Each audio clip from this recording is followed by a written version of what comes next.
je m'appelle Léa Belousovitch, je suis artiste plasticienne, visuelle.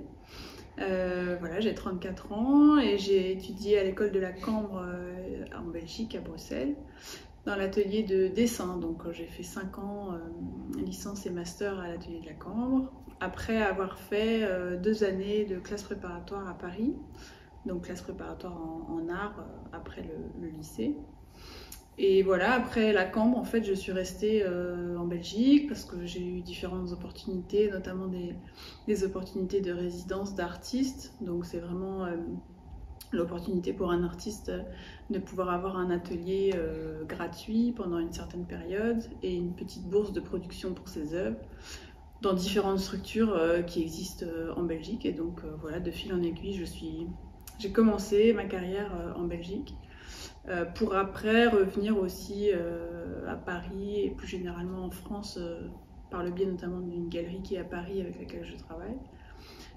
Donc voilà, pour l'instant je suis encore en Belgique, je travaille ici où j'ai mon atelier. Et quelles sont les influences qui ont marqué ton parcours artistique jusqu'à aujourd'hui? Les influences, ça peut être assez diverses. Enfin, elles peuvent être assez diverses. Il peut y avoir évidemment des artistes plasticiens. Donc il y a le peintre Gerhard Richter qui est quand même une grande référence pour moi par rapport à la pratique du flou, évidemment, en peinture. Il y a une artiste que j'aime beaucoup aussi qui s'appelle Taryn Simon, qui est une photographe en fait, mais qui développe des projets aussi à un peu plus grande échelle, qui travaille beaucoup sur l'innocence et la justice, les espèces de méandres comme ça de la société qui sont obscure et cachée et qu'elle fait ressurgir à la surface. J'ai été assez marquée par ce type de démarche. Et puis après, y a aussi d'autres choses. Il y a des ballets, des opéras, des lectures, des films évidemment. Ça peut être assez vaste. Boltanski aussi, c'est quand même un artiste référence dans mon travail. Turner aussi, de différentes époques aussi. Plein d'artistes aussi qui travaillent le textile pur. Voilà, c'est assez. L'éventail est assez large en fait. Alors, on voit dans tes œuvres des dessins, des photos, des sculptures, des vidéos. Quelle est la technique qui te plaît le plus? Moi j'ai étudié le dessin à la Cambre, donc je dirais que j'ai quand même une affection particulière pour le dessin sous toutes ses formes et sous des formes parfois très, très différentes d'ailleurs. Par exemple, moi je développe une pratique depuis plus de 10 ans maintenant de dessin au crayon de couleur sur du feutre textile. Donc c'est vraiment une technique que j'ai inventée et que j'ai commencé quand j'étais étudiante d'ailleurs. Et que voilà, j'ai développé sur plus de 10 ans maintenant sous différents formats, différentes séries, différents types de compositions de laine, de feutre, etc. Mais j'ai aussi fait des œuvres, par exemple, qui sont dessinées au stylo bic, qui sont dessinées sous forme de texte à l'encre de Chine. Voilà, donc j'ai quand même plus une affection pour le dessin, mais je fais aussi, plus récemment d'ailleurs, de la sculpture. Voilà, je pense que de toute façon, la forme finale doit toujours servir l'idée, quoi, au mieux. Dans tes œuvres, tu explores parfois différents thèmes comme la violence, la vulnérabilité au travail. Qu'est-ce qui te pousse ou qu'est-ce qui t'a poussé à explorer ces thèmes? La violence, c'est vraiment la violence liée aux images, donc à une certaine culture de l'image dans laquelle on baigne quand même depuis un certain nombre d'années, qui nous devance depuis quelques années en plus et qui remet en question des questions évidentes de vérité, de vrai, de faux, et notamment avec l'intelligence artificielle qui arrive comme un espèce de tsunami auquel on n'est pas du tout prêt. J'ai l'impression qu'en tant qu'artiste, je crée encore des images parmi tout ce qui existe comme images déjà, et que donc ça a le mérite au moins d'y réfléchir, et de réfléchir à ce qu'on propose, de réfléchir à ce qu'on voit du réel, de ce qu'on voit de la violence du monde, de la manière dont les événements arrivent jusqu'à nous par les images. Je vois mon travail comme de la recherche permanente autour de ces questions-là. Et donc dans ces questions de relations, violence, image, société, il y a forcément des questions de vulnérabilité humaine qui ressortent toujours. Donc ça m'a toujours intéressée, même quand j'étais déjà étudiante. Ça n'a rien de spécialement à voir avec ma personnalité, je pense, mais c'est peut-être l'idée de faire attention à l'autre, de prendre soin, voilà, c'est quelque chose qui m'a toujours, oui, habité en fait. Est-ce que être artiste aujourd'hui, c'est compliqué? Bah, compliqué dans quel sens? Il y a plein d'aspects très différents en fait. Je pense que c'est difficile un peu les premières années quand on vient d'être diplômé de l'école. Parce que évidemment, l'école, c'est un cadre un petit peu protégé finalement, et où on ne prépare pas toujours à 100% à la réalité du métier après. Et donc on est un peu lâché dans la nature, mais je pense qu'il faut s'accrocher, il faut beaucoup travailler, il ne faut pas hésiter à s'ouvrir vers les autres, à rencontrer des gens, et surtout pas s'enfermer tout seul dans son atelier à attendre qu'un jour on vienne nous chercher, parce que ça fonctionne pas. Donc je pense que c'est difficile en termes de... parce que c'est une carrière ça se construit dans la durée, donc forcément les premières années sont un petit peu voilà, difficiles. Mais après il y a aussi par exemple une énorme liberté d'être son propre chef, de pouvoir décider de son temps comme on veut, de pouvoir diriger des équipes, réaliser ses projets, ses passions, ce qui nous habite. C'est quand même une liberté énorme en fait. Quels sont les projets en cours? Alors, les projets en cours, ben, là je viens de terminer l'installation d'une grande sculpture en pierre et en verre au parc du Rouge-Cloître à Bruxelles.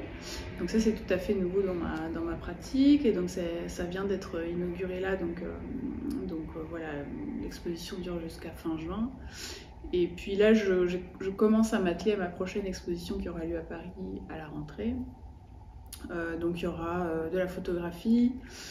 Là je travaille avec des scientifiques, avec des images au microscope. Bon, je ne vais pas trop détailler, mais voilà, c'est un peu nouveau et toujours dans ces questionnements de relation à la vision, quoi. Ok. Donc rendez-vous à Paris. Ouais. Ok. Quel message souhaiterais-tu transmettre aux jeunes artistes qui regardent ou qui regarderaient peut-être cette vidéo? Comme je disais tout à l'heure, je pense qu'il ne faut jamais abandonner, entre guillemets. Enfin, je veux dire, il faut toujours continuer à travailler, à creuser à fond ses idées, ses projets, essayer de s'améliorer, de se pousser, prendre des risques, déposer des dossiers à des résidences, aller voir à l'étranger ce qui se passe, aller dans les galeries, dans les foires, dans les vernissages, rencontrer du monde, échanger, confronter son travail à d'autres regards, à d'autres artistes aussi, évidemment, c'est très important. Mais voilà, juste s'accrocher et travailler. Si tu pouvais choisir une œuvre d'art pour représenter ta vie? C'est pas facile, mais je pense que ça pourrait être un tableau de Monet, assez simplement, parce que c'est une des premières chose que j'ai vue quand j'étais enfant et qui m'a beaucoup marquée. Après, dans des questionnements plus actuels dans lesquels je suis maintenant sur la réalité, la fiction, la véracité du réel, des images, etc. En fait, tout simplement, je pense à Matrix. Parce qu'en fait, pour moi, c'est vraiment un espèce de chef-d'œuvre sur ces questions-là qui était quand même assez avant-gardiste finalement. Et donc, je sais pas, là, à ce moment précis, je pourrais dire ça, par exemple. Il y en a plein d'autres sûrement. Quelle question aimerais-tu qu'on te pose, mais qu'on ne te pose jamais? Sur mon travail, on me demande pas souvent, par exemple, qu'est-ce que j'aurais fait si j'avais pas été artiste. Alors que, en fait, ça pourrait être intéressant parce que dans ma manière de travailler, il y a des choses, parfois, des mécanismes ou des processus qui peuvent ressembler à un travail d'enquête ou un travail de sociologue ou un travail d'enquêteur comme ça, ou de médecin ou de réparateur. Je sais pas, il pourrait y avoir des points communs. J'ai fait des colloques par exemple avec des psychanalystes qui ont apporté énormément de choses à mon travail. Enfin, je dis pas que j'aurais été psychanalyste, mais je pense qu'il y a une attention envers l'être humain qui aurait pu faire que je fasse une autre activité aussi. Ok. On passe à une partie un peu plus fun. Je te dis plutôt ceci ou cela et tu me dis pourquoi. Est-ce que tu es plutôt bière ou vin? Je bois pas d'alcool. Ni l'un ni l'autre. Ok. Une raison particulière? Non, j'ai jamais vraiment été attirée par ça, ni aimé ça. Pourtant, j'ai goûté, j'ai essayé, mais je sais pas, c'est pas mon truc. Plutôt sucré ou salé? Plutôt salé, je pense. Ok. Plutôt salé. Un plat ou en prédilection? Le gratin dauphinois familial. Ok. Plutôt plage ou ski? Ski, clairement. J'aime pas la plage. Couche tard ou lève tôt? Lève tôt en été, avec le jour, et puis couche un peu plus tard en hiver, on va dire. Plutôt lève tôt. Ok. Et pour tes tenues, plutôt colorées ou sombres?